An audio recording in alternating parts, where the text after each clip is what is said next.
It's an Archaeo Death interview with Professor Howard Williams and his guest. Archaeo Deathlings, welcome to this latest Archaeo Death interview with myself, Professor Williams, and my extra special going berserk guest, who is today all the way from the wilds of Norway, where I presume you've been living in a cave, transforming into a bear and gobbling down mushrooms. That's what I imagine you, Rory. But would you please introduce yourself in a more sensible and academic way than I could possibly try? Okay, the short, sensible academic version of me. I'm Dr Roderick Dale. I have a background in Scandinavianism, medievalism, Old Norse language and linguistics, and archaeology. So I work across an interdisciplinary field. Many fields. It's exciting. And you are well known for infamous, dare I say, for your work on those areas of interface in relation to a particular phenomena, which seems to rile people in a way that perhaps I don't think there's any easy parallel. Perhaps Viking warrior women, perhaps ancient aliens, but there's something particular, there's a particular aura around the berserker phenomenon that seems to have got you internet fame without actually being a person on the internet much. And that, I thought, what I wanted to do with this video is to use this platform for you to not necessarily argue back, because a lot of this stuff is not worth arguing against, but to sort of respond to how your academic research has been received in the internet culture, and to perhaps point out some ways you can sort of rectify some of the misunderstandings, to put it neutrally. Yep, happy to do that. Because I mean, so I wanted to. I've sort of got sort of 6 areas I hope we cover. So to get a sense of your background, a little bit about how your thesis developed and what you've published on it, then how it's been received in academia briefly. Because I just want to have that sense before we jump into the internet stuff. Because if I'd love to hear. I don't know actually if it has been controversial in academia, or is this only online. So I'd love to get to deal with that, and then we'll get into the YouTube culture of people debunking you and what your response is. But so if we could start off, please. How did you get into this area of research? How did you become the leading expert in all things Viking warrior related? It all started with Dungeons and Dragons when I was 13, or was it 12? Fantastic.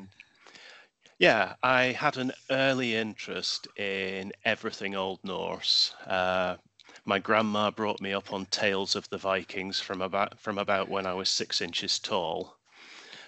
So it was an abiding interest for years. And when I went back to do my PhD, it just seemed logical to pick up on that. So I went into the PhD and I thought, I shall tinker with the standard interpretations. I thought, going into it, I'll probably just revise how they went berserk. And then I completely changed my mind about them once I started examining the evidence properly. So you started realizing that it was more of a thesis than you had you even thought there's possible when you. Yes, yeah, there was a sticky moment when I realized somebody else had written a thesis on Berserker that was published that was examined in 1999. But fortunately, I found space because my initial thought had been to research how they went berserk, because there's a lot of that out there. But once I'd actually started reading the primary sources properly, I realized the real question was one that everybody hops over. Did they go berserk? That never gets asked in any of this research. And it's fascinating that for 400 years, nobody's actually asked that question. Well, you then asked that question. What was if you can soundbite your response, what was your thesis? What is the core argument you came up with? Did they go berserk? No. That's not the right answer for what I want you to think. That's the reaction, isn't it? How dare you come up with that? So you think that all this stuff about magico-religious, drug-induced rages is all not necessarily wrong, but is making too much of it or misinterpreting it? This is where I'm going to give the academic response. It's complicated. Basically, when you start reading Old Norse literature as literature and analysing it as literature, it's a process of trying to understand how the medieval audience received this literature and understood what was going on in it. Yes. So instead of going, oh, they went berserk, I better find out how, going back to the medieval literature, I realised that actually a lot of these episodes that are described in the sagas where people ganga berserksgånger, which is usually translated in the translations as go berserk, actually the pacing of the narratives indicates that the audience probably didn't think of this as going berserk. There was something else going on in the medieval mind. And given that that is closer to the Viking Age than the subsequent research that's done on it, we should probably be interpreting Viking Age berserkr as, I should say here, I make a distinction between berserkr, using the Old Norse word, and berserkers, using the modern English, as two different phenomena. So looking at the Viking Age berserkr, we should be understanding them more in terms of how they're portrayed in the medieval literature than they are in subsequent research, popular culture, and all the rest. So, yeah, you can be a berserker now, but that does not make you a Viking Age berserkr. That's really interesting. So this is all about source criticism. It's about trying to understand the audience, the character, the nature, the context, and the audience that this literature is being composed for, rather than trying to think there's some kind of timeless evidential extraction possible, that you can just take words out of context and then create a phenomenon from very different sources. Is that fair? Absolutely. Yeah. But also it's a holistic analysis as well. So rather than only looking at the sagas of the Icelanders, I looked at every single reference to berserkir in Old Norse literature. I then looked at the words surrounding the use of berserkr and berserksgånger, looking for anger words in particular, because if they went berserk, then we would expect them to be associated with anger words, and especially a word like óður, which means sort of madness, or and is related to Odin. Yeah. And if that word was associated with berserksgånger in the text, I would expect then some kind of going berserk. But if you don't get the anger words, then maybe there's something else going on. And you do not get the anger words. The only real anger words being used are words like reiði, which has a transferred meaning. So that when these translations tell you that when these guys raged, nobody could stand against them, and that's in the same area as modern English, they fought furiously. Yeah. It doesn't mean they were angry. It does mean they were aggressive. It does mean that they fought hard, but it doesn't necessarily mean that they've gone berserk or anything else. Right.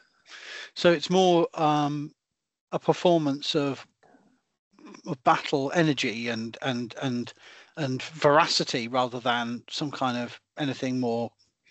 I think so. I think there's quite a lot going on that we don't see. Right. There's a lot, because on top of this, we're interpreting from the outside, and the scribe is not telling us what to think about what's going on. So when you read a saga, the scribe does interpose themselves occasionally and say, people thought this person was a good person, or people thought this person was a bad person, or whatever. But there is no inner monologue. There's no indication of actual intention in the texts. So everything we're doing is we're looking at it from the outside, and we're not even being given the key to what's going on by the person who wrote it down. It would be like looking at a video of the All Blacks doing a haka 500 years from now with no context for it. And you might very well think these guys have gone berserk and were absolutely mad and everything else. But in reality, what they're doing is completely different. Yeah, sure, it builds up adrenaline and everything else, but the haka is also a mark of respect for the opposing team, and there's cultural elements to it, which, I, as a non-Maori, do not understand. But there's a lot more going on there. So to be fair then, you could argue surely that even in the Viking Age itself, this may have been understood by some enemies fighting against warriors this way. Others could have been, even at the time, misunderstanding what is happening and the various different noises and gestures and sequences of action leading up to a fight. It's possible. I mean, it's almost impossible to say without having any written sources. We have archaeological evidence which we connect to the medieval written sources, but without any actual written sources saying he thought this person had done that. Yes. Then we don't really have an indication. It might be that within a Scandinavian cultural context, people would have understood, but anybody who performed this outside that context would be interpreted differently. So what we haven't done here is the usual thing is we're going to take you out of context. I'm going to do a 30-minute sensationalist video where I, in a deep sort of Hollywood style American voice, go, and then the warriors would do this. And then you go, Dr. Dale is a skeptic. And then we have you for 2 minutes going, I don't think that's actually what happened. And then we'll go back to, however. Yep. No, but in all seriousness, we're not doing that. But what really... Oh, no, it's already been done before. Ancient Black Ops berserkers, thank you very much.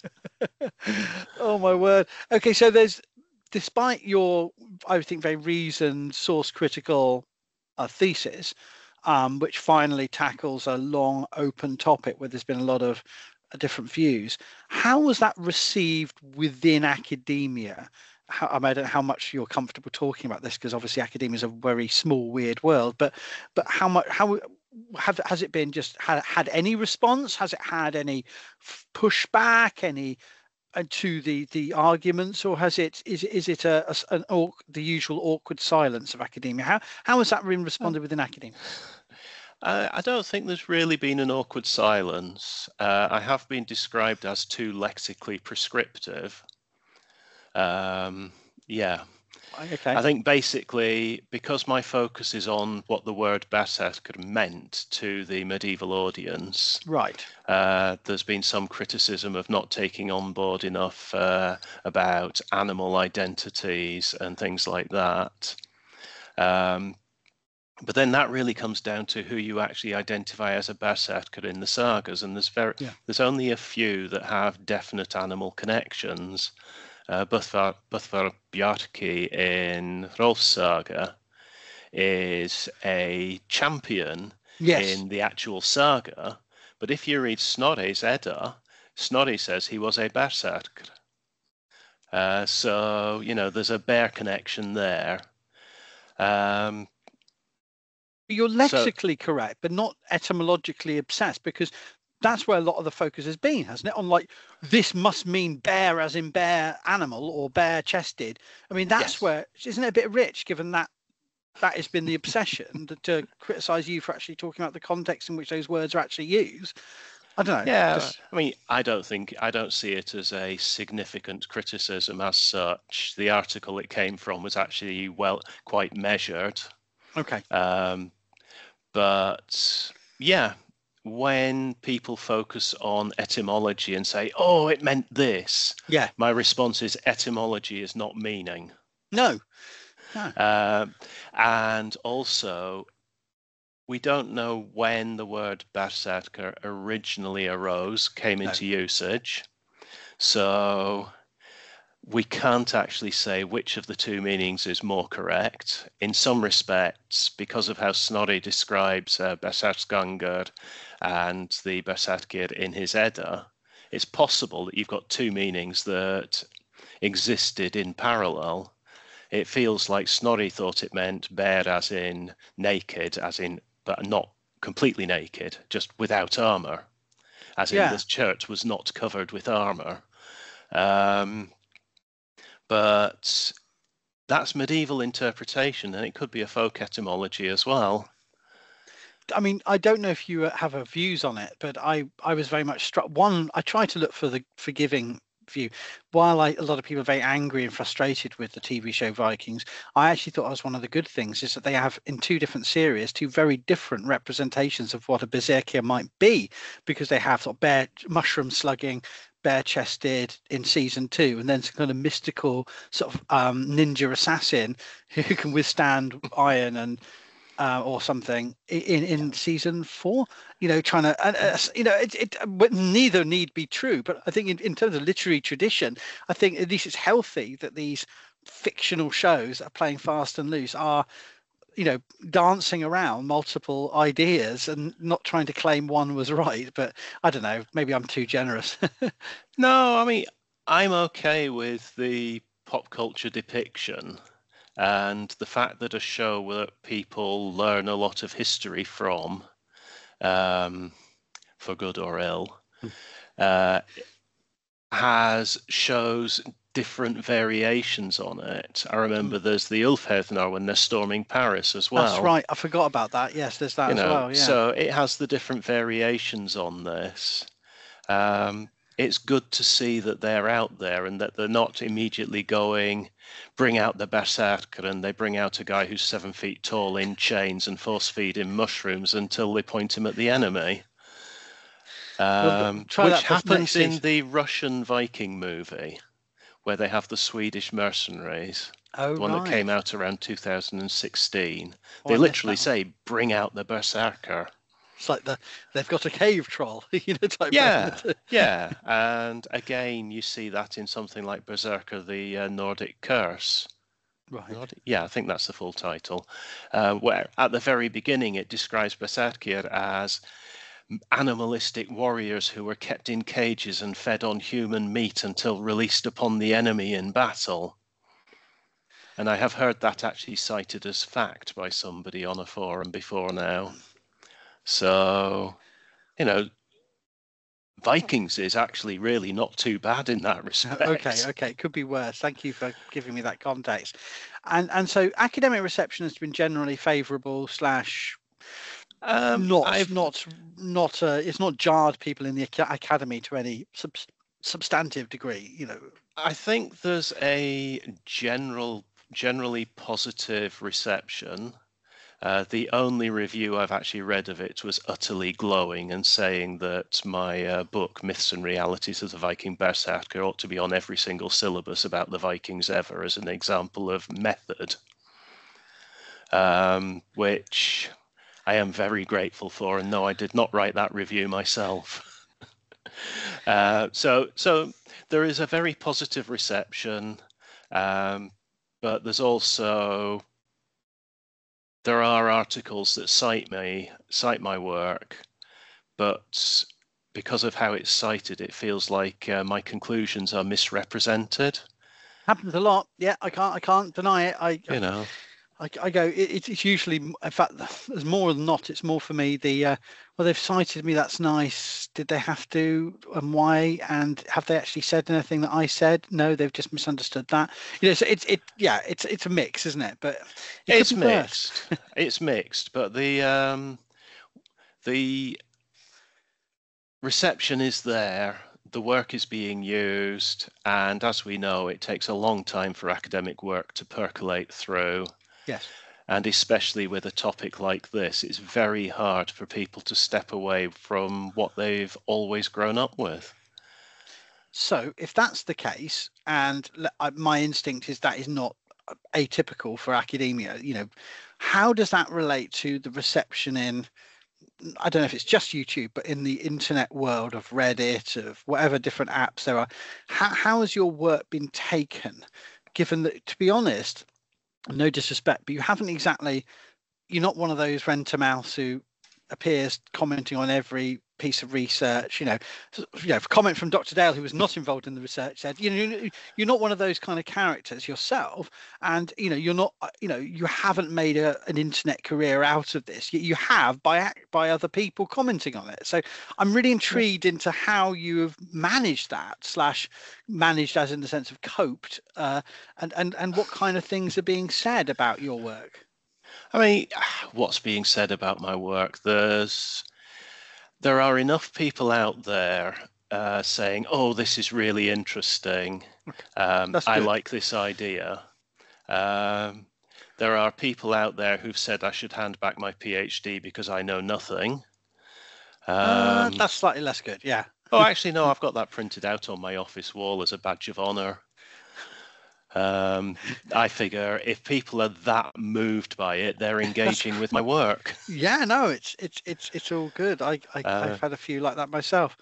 Yep. I just had a journalist approach me saying, I am an expert writer and my lifelong journalist, and your blog is the worst thing I've ever read. Lovely. Oh, thank you.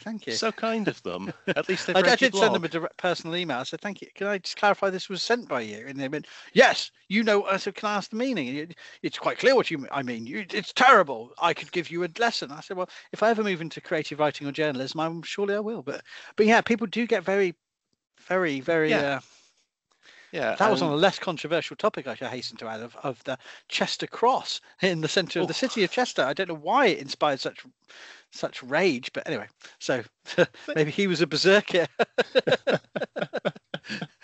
Was he chained to the cross at the time? Let's just say he was, for the sake of it.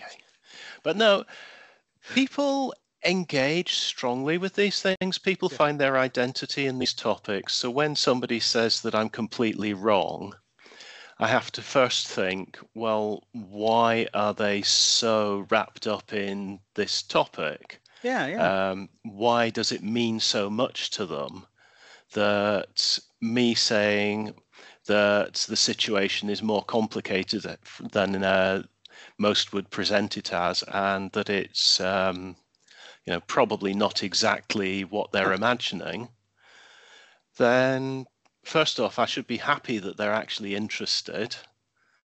Not that I always am, I do grumble.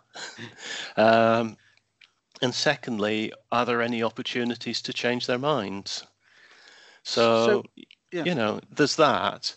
And again, I mean, I remember when my book first came out and I was doing some random vanity Googling, as you do. I was actually looking for something else related to the topic, but there was a Reddit thread about my book was coming out, and somebody said, "Oh, this book's coming out. Doesn't this look exciting?" And somebody else said, they'll always get a response. I know what it's like on the internet. Never say anything positive. That was it. And then somebody else came in and said, "Oh, that's just Roderick Dale. He doesn't know what he's talking about."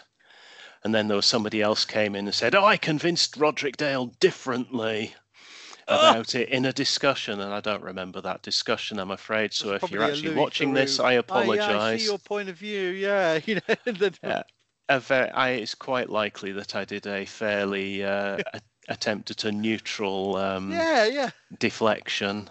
I don't know. It might be that they actually said something that I agreed with, even if I didn't agree with the rest of their point.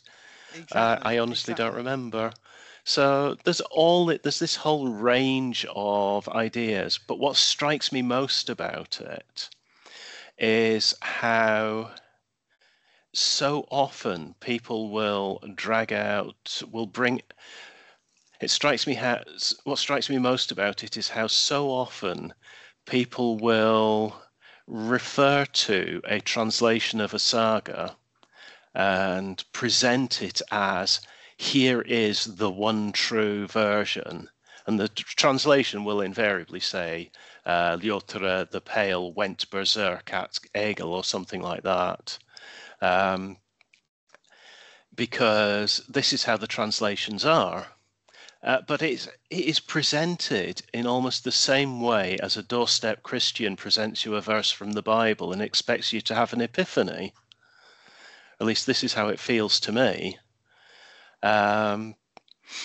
So And it's quite clear that people don't understand the relationship of translations to the Old Norse editions that we use to the probable original texts,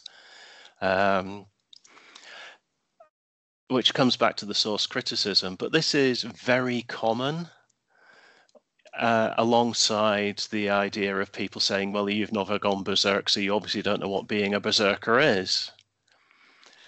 Which is a fairly common response as well. And it's interesting because the first video about my research that came out triggered, I think it was 3 different debunking videos immediately. Right, okay. One of them from infamous Norwegian black metal artist Vikings. Oh, yes, yeah. Which has since disappeared from YouTube. But, these are the people who are engaged, and people are drawing out the text, and they're actually responding. So is there any lines of substantive criticism that you feel, not necessarily failings with your work, but are areas of genuine conversation or uncertainty, or is it just an emotional rage against No, it's not emotional rage generally. I mean, some responses are, but what I get from a lot of these is that people are engaging with the texts, either in translation, sometimes in the Old Norse, and they're presenting what they understand, but what they understand has been built on 400 years of secondary research. And even those who return to the primary sources aren't reading them as literature. No. They're quite often reading them as history. And at the risk of calling even more hate mail down upon myself, the sagas are, for the most part, historical fiction. I should say this is a lens that we can view the sagas through from our modern perspective, because they were written as history in the medieval period. But if we view them as historical fiction and analyze them in that form, then we get a different picture from if we read them as just history, and they're not factual descriptions of what happened in the Viking Age. At least I hope there weren't that many dragons and undead wandering around. You never know. You never know. Absence of evidence isn't evidence of absence. Oh God, that one. Yes. So I think it's really down to people who do engage with the texts, the primary sources, don't necessarily come at them with a literary mindset. No. And this is something that we've seen from early Icelandic archaeology, where they went out with the sagas looking for Njál's house, and then found a burnt down house and went, that's Njál's house. That kind of thing. So it's that there is a depth of engagement, and even if there's confusion, it's at least that people are responding to the topic with good faith in most cases. Yeah, I feel that those that are moved to make actual YouTube videos on the topic are engaging in considerably more depth than other people. I feel like, well, except for certain specific exceptions, who shall remain nameless for the rest of this video, having named them earlier. But I feel that people are engaged enough to engage with the topic in much more depth than you might necessarily expect. So if they then came at my work and said, well, your reading of this text is wrong because from a literary perspective, and engaged on the terms of analysis that I've used, I'm quite happy to engage with that directly and say, well, this is why I think this, you think that, okay, I'm happy to hear why. But it requires, at the risk of sounding like I'm boasting about myself, it requires a certain amount of subtlety in the analysis. And I would also say it requires you to do a holistic analysis of the actual text. Don't just go to the usual few sagas of the Icelanders, Egil Saga, Njals Saga, Eyrbyggja Saga, or the legendary sagas of Hrolf Saga. Don't go to those. Look further afield and see how everything else is working as well. Look at Baalam's Saga of Josaphat, where you find out that we actually have Christian berserkr. Yes, right. You know, so it's not a purely pagan era thing. It's absolutely not a pagan era thing. I have two references from Diplomatarium Norway. I have two references from Diplomatarium Norwegicum to berserkr in the 14th century. Wow. Thorid Berserker in 1354 is busy paying the tithes to the church on behalf of his wife and stepdaughter. Oh.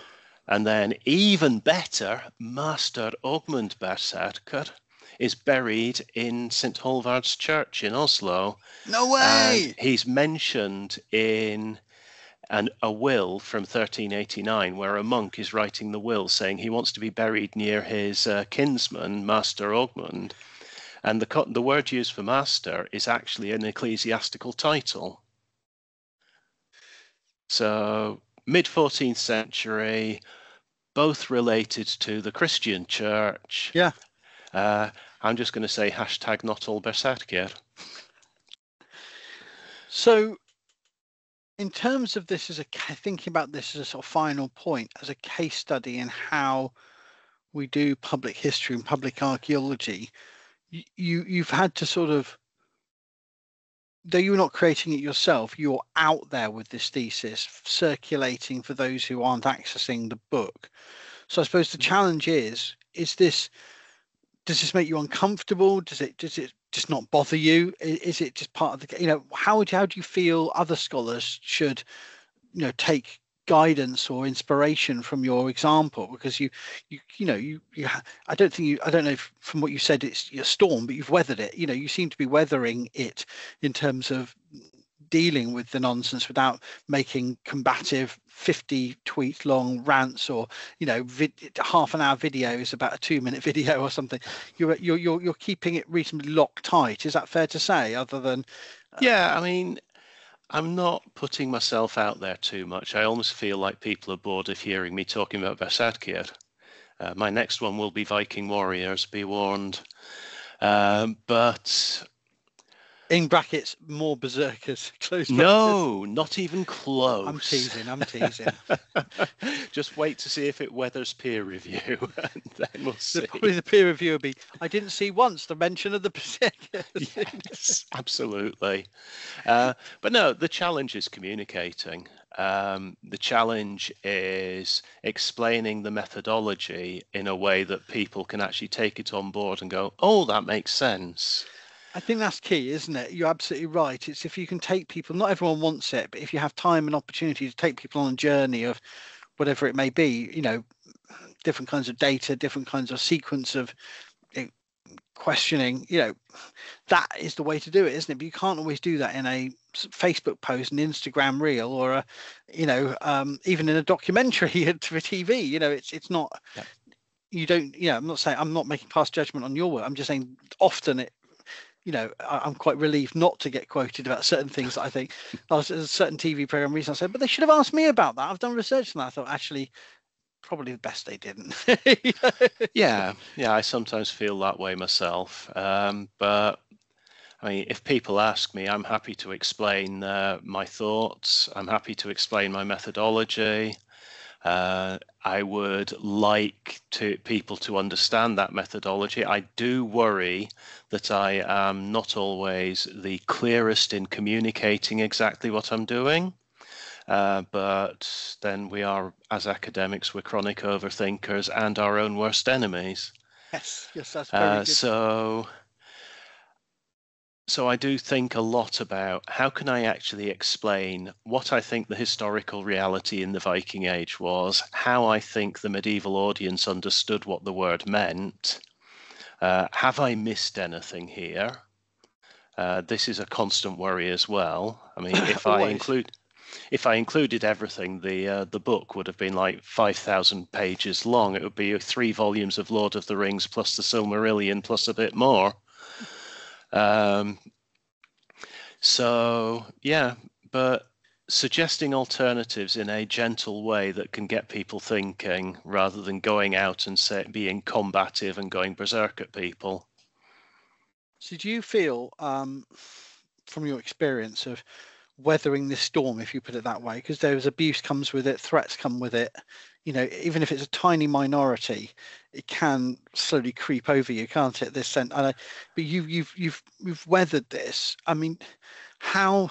I mean, perhaps it'll never end, and in 10 years' time, people will still want to hear about this. But I wanted to get a sense of where you feel this leaves us in terms of combating misinformation, disinformation, because obviously some misinformation is external, like Donald Trump talking about Eric Leifson Day, and I've just done some videos about that, because it's just, oh my God, the White House statement is on another level. I thought his anyway, that's another story, but I don't even know where I was going there. But I think the point is, you know, it's at some level it's easy to blame external forces. Oh, the media get it wrong, but you know, we academia in all those disciplinary interleavings that you've dealt with that have created this monster themselves, haven't they? If there's not been any collective, I'm not blaming individual Viking period or medieval Scandinavian scholars who've pushed back on this issue, is, you know, it does leave a problem. I don't know. There's some thoughts. Yeah. Where do I even start with that? I mean, yeah, for Berserkir, we've got 400 years of research into them, which has all been rooted in presentism, because it's always interpreted them in the context of the latest understandings of the scholar's day. So if I go back to what's been done, in 1644, Stefan Stephanius turns around and says, oh, Berserkir, they were possessed by demons and Odin was a black magician. You have a Christian context, a Christian interpretation, and an approach to dealing with the sagas that treats them as history and factual. And that kind of set the stage for everything that followed. And interest in Berserkir tends to follow interest in wars, and in the glory of warfare, or in the latest medical developments. You can't tear that down in a day or a year or even 10 years. You've got to put the ideas out there, let academia engage with them. Hopefully people will pick up the ideas, refine them and present them, and they will then go into the textbooks as people go, oh, this is actually a more interesting reality, a more realistic reality. Yes. Well, it is. And people start being taught this from an earlier age. So if it makes it into the school textbooks, then because the research clearly shows that people believe the first thing they're told, and it's very hard to change their minds once they've actually been told that thing. Yeah. We need to actually get in early and actually present ideas. And I don't know, maybe that means I just need to write more children's books or something. I was just going to say, I could see you on Jack and Ori, you know, you could just sort of Jack and Ori, yeah. I was just thinking, yeah, hi there. We're talking about berserkers. That's not your berserker. That's not my berserker. That's what because there's that series, isn't it? That's not my sheep. That's not my, that's not my berserker. His tummy's too hairy or something, and you just keep going on. So he's eating the wrong mushrooms. That's slightly earlier than I was thinking. I was thinking how to be a berserker and other useful Viking skills. But yeah. That would be very good. I like the idea of that. And I think that's where you can do some serious, not debunking, you can serious, refined and robust and structured explanation. And you've already co-authored a popular book on the Viking Age, and I'll put a link in the description to that. But you're not adverse to this kind of work, of explaining stuff to a public audience. But inevitably there'll always be someone who gets the wrong idea. But if we can give that basis of robust resources, that will go a long way, won't it? I think so. I think if you can, there's a researcher here in Stavanger called Jo Royslian, who and I just completely butchered his surname. Jo Royslian. Yeah, there's a researcher here in Stavanger called Jo Royslian, who works in media. And he made a very good point at a conference I was at a couple of years ago, that we've got to tell better stories. Yeah. If we want to engage people, we've got to tell better, more interesting stories that are also factually based, rather than the kinds of stories that so many people engage with already. And I feel that that's the route we have to take. You can go out and talk as much as you like about horns on helmets or whatever, but the reality is you need to engage with people at a point where they're receptive to learning and present them with a story that engages their imagination in a positive way. I used to think that, and I still think that, I still believe that, but equally I also think there are courses for courses, and some people just love a combative argument. It's not for me, and it's not something I do very well, but and then there's other people that like a good story, and there are other people who like other mechanisms of other practical engagements, and then you can drop in a comment. And this is why the idea of berserkers is rather irrelevant, because this is there's different strategies, I feel. But I totally agree with you. I'm just saying I find it's difficult to know how to get things across. Some people will never learn, but there's a lot of people who are hungry for that information, and if we don't meet them halfway, it's not going to help. I agree. I mean, reading through the thousands of YouTube comments, which I've started doing at one point with a view to writing an article. You must. No, no, my life's too short. User 148782XB says. Exactly. But reading through those comments, I feel like there are a lot of people who are receptive to new ideas and are interested in learning them. So we've got to present those people. I also see that there are other people whose only response is going to be to tell you you are wrong. And you might as well be banging your head against a brick wall as attempt to persuade them otherwise. So it's finding a positive, receptive audience, finding a medium to convey the message, which will vary depending on the person, and just stick to your guns and in your stuff, it sounds like. Essentially, I mean, I am always willing to engage in discussion, but it has to be rooted in the evidence. And the only thing I will say is you've got to come at me with Old Norse, because translations are not the saga.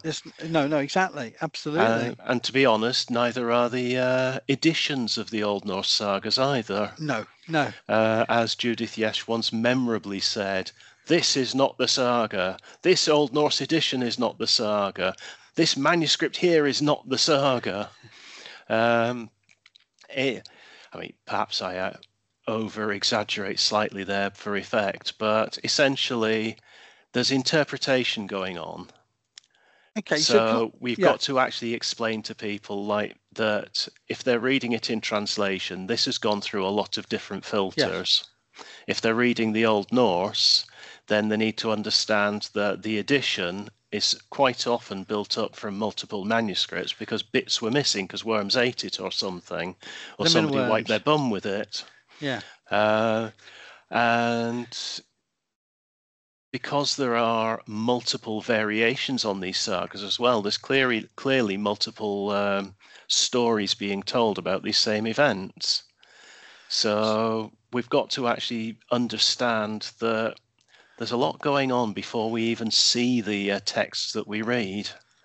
If I could press you on two sort of final points, though, obviously amongst the many different misinformations or lines of confusion, there's going to be a lot that is simply just laughable or silly or evidence-free. But are there any that what are the ones that you feel might be considered toxic, actually dangerous, actually encouraging people to do things that might harm themselves or others, and or promoting really horrific ideas? Is there any would fall into those kind of camps?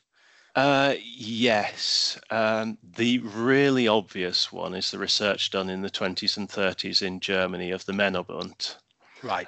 the male societies, Right. which fitted in very well with elements of Nazi Aryan ideology. Right. And That hasn't gone away, sadly, from what I've seen from some of these comments. it hasn't gone away, and it's also, I don't feel that it's actually relevant to the Viking Age. It's an idea. I can understand the idea of the elite group of berserkrs around the lord or king all being in the hall and that being a kind of male group. But there's a lot going on with it that is just not relevant to the type of society that Viking Age Scandinavians lived in. No. Which is, and I'm going to call out even more wrath from people on my head here, proto-medieval. It is essentially a society that is evolving into the medieval society of Scandinavia. It is not a tribal society with warrior brotherhoods and all the rest of it. And it hadn't been since before the, oh God, what's the English word I'm looking? Migration period. Yeah. It hadn't been since the migration period, if not earlier. So when we talk about Viking Age clans, Viking Age tribes, we're talking anachronistically about a society. And I've completely lost where I was going with that now. No, it's just the dangerous elements, I was interested in. That's it. Sorry, but it's quite dangerous because it feeds into narratives about excessively violent biker gangs with Nazi ideology, etc. Things like that. I suppose the other one really is anything that encourages people to go out eating Amanita muscaria or henbane. Yeah, not always a good result. Generally not, and also completely unattested in our Old Norse sources. Well, if you would be a killjoy, no, but absolutely, it's both. Something can be very accurate and still be feed dangerous ideas, and something that's completely fantastical can be feeding dangerous ideas or dangerous behaviours. That's probably both mixed up, isn't it? Yeah, it is really, and also it's something which doesn't fit with the archaeological evidence. It doesn't fit with the textual evidence. We found henbane, but it's in a woman's pouch in Fyrkat in Denmark.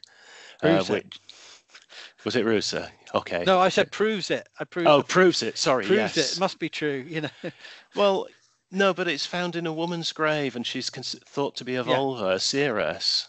Yeah. She's not a berserker, as far as we can tell from the grave goods. Well, I have to put this to you.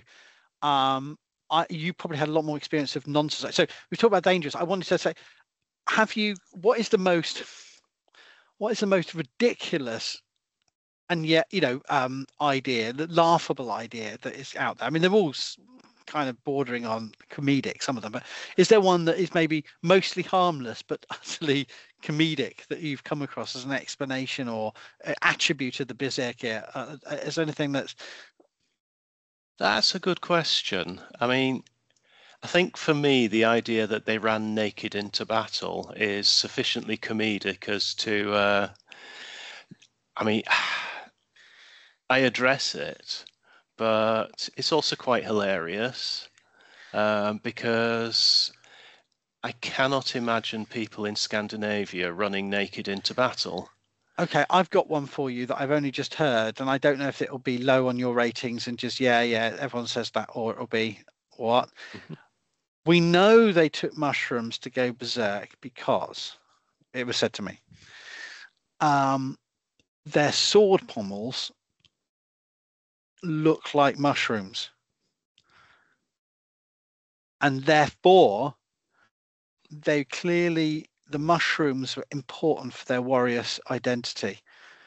Beyond the fact it's the type of thing I can imagine I would write in a peer-reviewed article. No, I'm joking. No, but I just went, and my response was, I'm sorry, I haven't heard that at all. That's very special. And they just said, you're an egghead. You've got no factual grounding in the artifacts. I am a reenactor. I have or whatever. He went on the wrong rant about it. So I just know if you come across anything like that. I thought it was rather good. I suppose I have never done I don't think there's ever been an analysis of the many different types of fungi that can be found in Northern Europe, matching them against Pedersen type sword hills. But I shall have a look on my way home when I'm cycling home to see what I can find. Given that I live in an area where we know berserkr lived, exactly. There must be some here. Oh my God. What have I heard? I don't know if it kind of falls in the utterly ridiculous category or not, but there are a couple of strands of theorizing that I've only heard from reenactors and fans. Okay. That berserkr didn't eat magic mushrooms. They made a tea from Amanita muscaria. Right, then one of their number would drink it, and they would drink the piss from that one person, because the one who drank it would die, but everybody else would get filtered berserker juice. That is genius. I love the idea. It's just so stupid. I mean, it's just ridiculous. It must have happened. Oh, it gets better than that. It gets better than that, because also the idea is a variation of this, which I was told at a Viking encampment near York, is that they fed it to reindeer, and then they drank the reindeer piss. So you've got both of those two strands. And what's interesting is there may well be a kernel of truth in this, because around 1730, a colonel who has a very, very long Germanic name from Sweden, who was held prisoner in the Kamchatka Peninsula in Siberia, described a Christmas party in Siberia where the wealthy people had saved up their money to buy mushrooms, which they made tea from and drank, and the poor people stood outside with bowls to collect the piss of the wealthy people to drink it, because they thought they could get off their faces on that. Which I suspect may be why Samuel Erdmann in 1784 actually ascribed the magic mushroom, the Amanita muscaria theory, why Samuel Erdmann described the Amanita muscaria theory. But this actually has nothing to do with shamanism, nothing to do with going berserk, and everything to do with getting off your face at the office Christmas party. I was just thinking about the Nottingham cheese riots, because people couldn't afford to buy cheese, and you could have the rage is introduced by not getting enough urine off the posh people to get off your face on it. So it's a rage caused by lack of. Yep, that's it. So those are the ones that are quite current. Wow. That It's never going to leave, is it? It's never going to stop. There's always going to be an explanation. There are always going to be people who think that getting off your face on drugs is cool, and therefore look to the past for older versions, I think. Yeah. So, but there's no evidence for this from the Viking Age. All of this comes out of post-medieval research. Well, we're creating our own Viking Ages with every generation, and plural and many, and it's both fascinating and sometimes deeply disturbing. But it's been absolute pleasure hearing about this straight from the berserker's mouth, or the horse's mouth, or whatever, straight from the authority on this topic, because it's difficult for me as someone who's on social media myself, I can't keep up with everything, and I don't, even if I have kept up with everything, I can't always remember the right piece of evidence to slot in as a response to people. And so by sheer, the flooding the zone of my comments, I can't always respond to everything, but it's certainly useful to me, and I think it'll be useful for a lot of other people who hear this stuff dripping through the internet like slime, to be able to sort of have some clear logical responses to this kind of never-ending stream of misinformation. So I can only say thank you, Dr. Dale, for joining us and for giving us these insights. So if you have any final takeaway berserker thoughts for us? Oh, if you want those, you should buy the paperback of my book, The Myths and Realities of the Viking Berserker. Link in the description, so it'll be all linked in the description.